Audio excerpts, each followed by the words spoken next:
নমস্কাৰ মই তুলি কামৰ নতুন মিনি ভগলে আপোনালোক সকলোকে স্বাগতম জনাইছোঁ যেহেতু বিহুৰ বতৰ বহুত বেছি ব্যস্ত আছোঁ আৰু এয়া পিঠাগুড়ি খুন্দিবলৈ আহিছোঁ অহাৰ আগতে ঘৰতে ময়দাৰ দহটো মঠি থৈছোঁ যাতে যাই নিমকিখিনি বনাব পাৰোঁ আৰু স্কুল আছে কাৰণে মই কামবিলাক কৰিব পৰা নাই বগী অলপ কৰি আছে আৰু ইফালে তাইক ঢেকি দিব দিছোঁ মই পিনে লাৰি আছোঁ আৰু বহু লাগে মাজে মাজে হাতখন ভৰাই দিব যদি খুন্দি দিয়ে বিহু যাব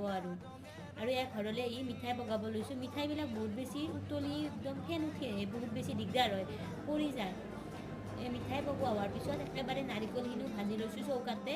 গেছবিলাকৰ বহুত খৰচ আৰু টাইম লাগে চৌকাতে ঠাণ্ডা বতৰ যিহেতু গোটেইবিলাক কৰি ল'লোঁ এইফালে মোৰ নাৰিকল ভজা হোৱাৰ পিছত নিমকিখিনিও চৌকাতে বনাম বুলি ল'লোঁ কিন্তু অকণমান দিগদাৰ হয় চৌকাত বনাবৰ কাৰণে জুইবিলাক যে কমাব বঢ়াব নোৱাৰি বেছিকৈ দিলে বেছিয়ে হৈ যায় সেইকাৰণে